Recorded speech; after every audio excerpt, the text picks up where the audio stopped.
فاكر آخر علاوة خدتها؟ فاكر آخر زيادة حصلت على مرتبك الشهري أو دخلك السنوي؟ فاكر الفلوس دي راحت فين أو حتى على الأقل فاكر صرفتها في إيه؟ مش فاكر صح؟ عشان خاطر أنت صرفتها من قبل ما توصل لك أصلًا. هتيجي تقول لي إزاي صرفت حاجة من قبل ما توصل لي؟ هاقول لك الإجابة في فيديو النهارده. من سنين وأنا شغلي في الحسابات إن أنا أبُص على الأرقام الحقيقية بتاعة الناس، أشوف ما وراء الأرقام، مدخراتهم، إيراداتهم، مرتباتهم، مصروفاتهم، التزاماتهم، ديونهم. وبافتح الدفاتر وبافتح الملفات كلها وبالاقي حاجة مشتركة، ظاهرة بتتكرر بشكل مرعب جدًا اللي هاكلمك عليها النهارده. وعلى قد ما الظاهرة دي ممكن تكون أنت شايفها إن هي بسيطة جدًا، ولكن التأثير بتاعها على حياتنا المالية أو حياتنا الشخصية تأثير مرعب فعلًا. وهاقول لك بتحصل ليه بسبب 3 أسباب. السبب التالت فيهم هو المصيدة، أو زي ما باسميه كده الفخ اللي كلنا بنقع فيه، وأنا كمان وقعت فيه وما كنتش عارف أطلع منه إزاي، لحد ما توصلت فعلًا للأسباب ال3 دول اللي أنا هاشاركك بيهم في فيديو النهارده. تابع الفيديو للنهاية، وحاول كمان تبُص على حياتك المالية، تشوف أي نقطة في الفيديو بتمس حياتك المالية الشخصية. خلّيني أحكي لك عن ملف من دفتر المحاسب اللي إحنا متعودين نفتحه، وكالعادة إحنا بنغيّر بعض التفاصيل وبعض الأسماء مش بنقولها أصلًا أو بنغيّر الأسماء عشان ما حدش يتعرف، ولكن الأرقام الأرقام حقيقية، لإن زي ما اتعودنا الأرقام دايمًا ما بتكذبش. بطل ملفنا النهارده هو راجل مجتهد في شغله وملتزم وراجل شاطر بجد، ولكن هنا الشطارة مش موضوعنا. لإن الراجل ده في خلال 5 سنين على قد ما هو شاطر ومجتهد وحصل له فعلًا ترقيات ونقلات كبيرة جدًا على المستوى الوظيفي، مرتبه اتضاعف 3، 4 مرات، ولكن يبقى رصيده في البنك يعتبر شبه ثابت. لمّا جيت بصيت على آخر 4، 5 سنين عنده في الملف بتاعه والأرصدة بتاعته شهريًا آخر كل شهر، الرصيد دايمًا ثابت، يزيد شوية، يقل شوية، يزيد 500، يزيد 1000، ينقص 1000، ينقص 500.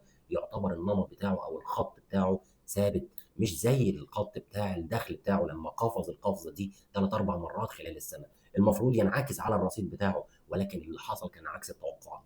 وقُلت يمكن دي حالة عارضة، ولكن لمّا جيت فحصت ملفات تانية وجيت دَوّرت على ملفات تانية، قُلت يمكن يكون في فعلًا نمط متكرر للناس اللي في الوظيفة دي أو الناس اللي في الشريحة بتاعة الدخل ده، ولكن لقيت فعلًا إن معظم الحالات النمط نفسه بيتكرر، لحد ما بقت ظاهرة زي ما قُلت لك، وحسيت فعلًا إن هي بقت قاعدة عندي، إن كل ما الدخل بيزيد كل ما المصروفات بتاعتنا بتعلى. وكنت عايز أوصل للعلاقة اللي ما بين الدخل المرتفع والمصاريف المرتفعة، وإمتى بتحصل العلاقة دي، وتوصلت فعلًا إن القاعدة تحس كده أو ببساطة زي ما يكون في خيط ما بين الدخل المرتفع والمصروفات.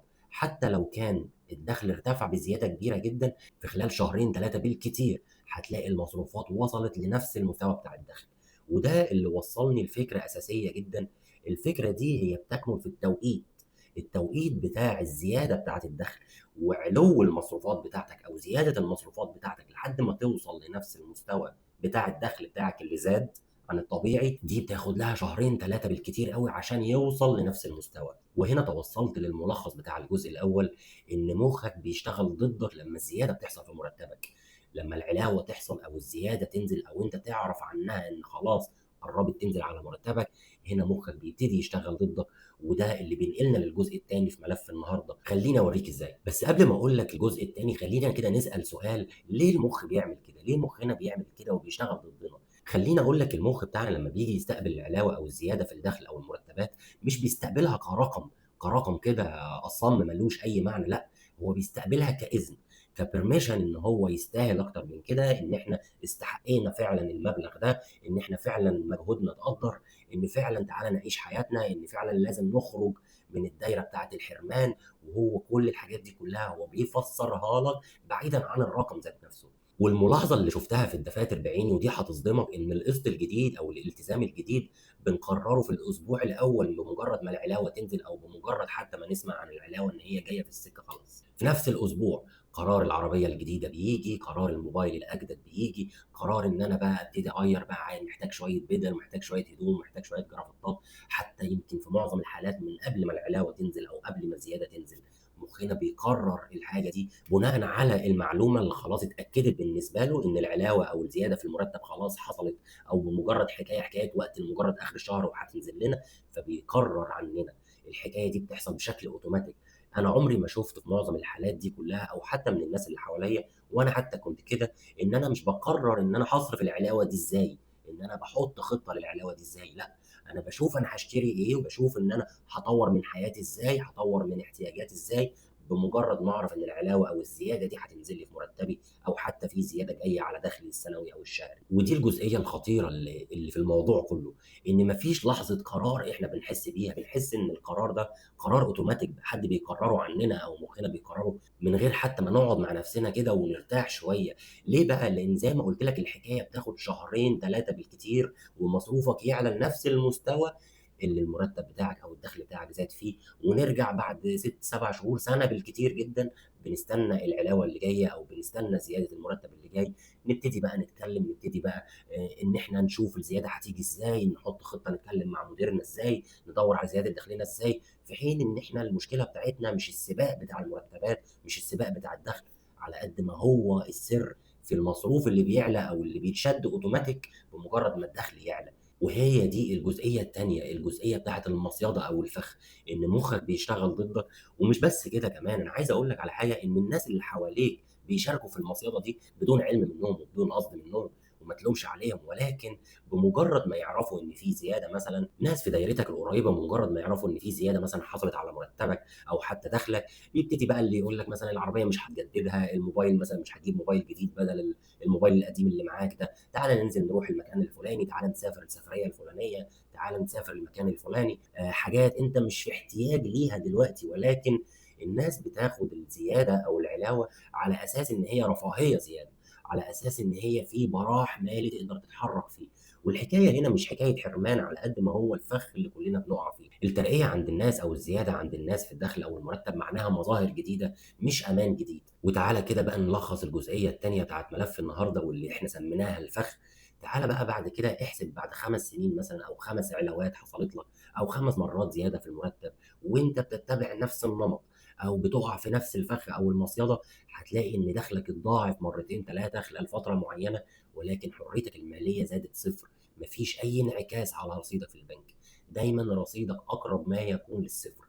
ليه؟ لإن أنت عايش على القد بالضبط، لإن دخلك بمجرد الشهرين 3 دول اتعدلوا في حياتك الاجتماعية وحياتك المالية خلاص، وضعك الطبيعي أو وضعك المالي الطبيعي زاد مع زيادة الدخل، فبقت مصروفاتك وصلت لنفس المستوى بتاع الدخل اللي حصل في مرتباتك.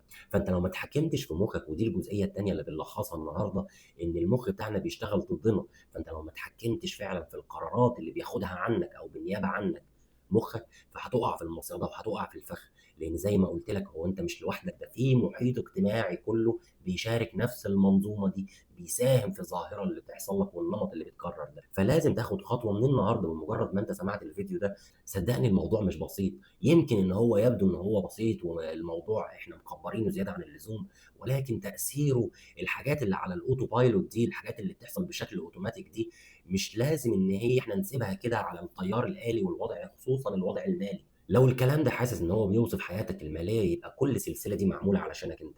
السلسلة دي اسمها دفتر المحاسب، كل أسبوع بافتح دفتر المحاسب أطلّع منه ملف واقعي نقدر نطبّقه على حياتنا العملية، حياتنا الشخصية، حياتنا المالية، سمّيها زي ما تسمّيها، وده قابل للتطبيق فعلًا، أنا مش باقول لك كلام نظري على ورق. ونيجي بقى للجزئية التالتة في ملف النهارده، وهي اللي فعلًا بتلخّص لنا الفيديو كلّه في قاعدة ال50%، أو حتى نقدر نقولها كده قاعدة الدفتر أو الفعل المضاد، اللي هيخلّينا نتجنب الفخ أو المصيدة دي، وبكل المحيط الاجتماعي اللي بيساهم في الظاهرة دي كلّها، وهيخلّينا نتجنب حاجات كتيرة جدًا وتنعكس على الرصيد بتاعنا في البنك، وهي قاعدة ال50%.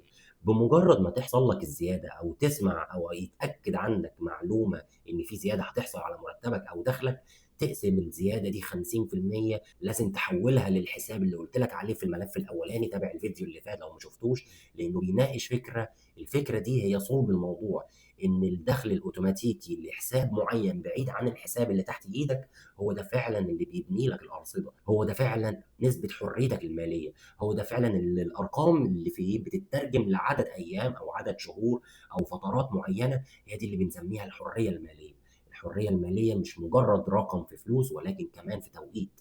التوقيت زي ما قُلت لك خطير جدًا، لإن زي ما قُلت لك في المصيدة هي حكاية شهرين 3، أنت لو عدّيت 3 شهور خلاص وضعك المالي أو وضعك الاجتماعي اللي أنت كنت متعوّد عليه وكان الطبيعي بالنسبة لك، ده خلاص هيتغيّر في خلال 3 شهور، هيتنقل لمستوى أعلى يناسب دخلك اللي حصل لك من شهرين 3. فأنت لازم تلحق نفسك قبل المستوى المالي بتاعك يعلى أو المستوى الاجتماعي بتاعك يعلى، عشان يتساوى مع الدخل بتاعك وتلحق نفسك بقاعدة ال50%، تسحب 50% بشكل أوتوماتيك. وخلّيني أقول لك إن السر مش في قوة الإرادة، السر في التوقيت، هاكرر عليك تاني السر في التوقيت. أنت بمجرد ما هتعدّي الفترة دي ومستواك الاجتماعي أو مستواك المالي يعلى، فأنت كده خلاص هتحس بالرجوع صعب جدًا، وهتحس إن كمان هيكون في ألم وهيكون في حرمان. وهنا الحكاية مش حكاية حرمان ولا حكاية ألم، على قد ما هو حكاية تحكُّم في حياتنا المالية. وفي جزئية برضه مهمة قبل ما أختم لك الجزء التالت ده وقُلتها لك في الملف اللي قبل كده، الحاجة اللي بتستنى منّك قرار كل شهر دي بتموت. لازم تكون أنت مقرّر الحكاية دي من قبل وخلاص عقدت العزم إنّك خلاص مش هتتغاضى عن الحتّة دي أو مش هتتنازل عن القرار ده. فالحكاية بقت تعوّد أكتر، وهو ده اللي بيبني لك الحرية المالية، لإن السر مش في الإرادة، لكن السر في التوقيت. التوقيت بتاعك لا يتعدّى شهرين، 3 وتكون خدت ال50% من الزيادة أو من العلاوة اللي حصلت على دخلك أو مرتبك. وهنا بقى آخر جزئية في ملف النهارده، وهي سؤال ليك أنت. أنت قررت العلاوة اللي جاية هتعمل فيها إيه؟ إن شاء الله هتيجي لك قريب، أو حتى لو كانت جات لك فألف مبروك. ولكن أنت مستني 3 شهور يعدّوا لحد ما الوضع الاجتماعي يبقى بشكل أوتوماتيك في نفس المستوى بتاع الدخل بتاعك، والّا ناوي تعمل إيه بالضبط؟ قرر. لإن أنا عايزك النهارده تجيب ورقة وقلم وتكتب فعلًا، أو تعمل حتى على الreminder أو برنامج التذكيرات على الموبايل بتاعك، وتعمله يوم 25 في الشهر. إن التذكيرات الأوتوماتيكية دي ساعات بتفيد جدًا. يوم 25 في الشهر تلاقي رسالة مثلًا بتذكّرك إن أي علاوة هتيجي لك الشهر ده أو في المستقبل تسحب منها 50% بشكل أوتوماتيك من أول شهر، ما تستناش تالت شهر.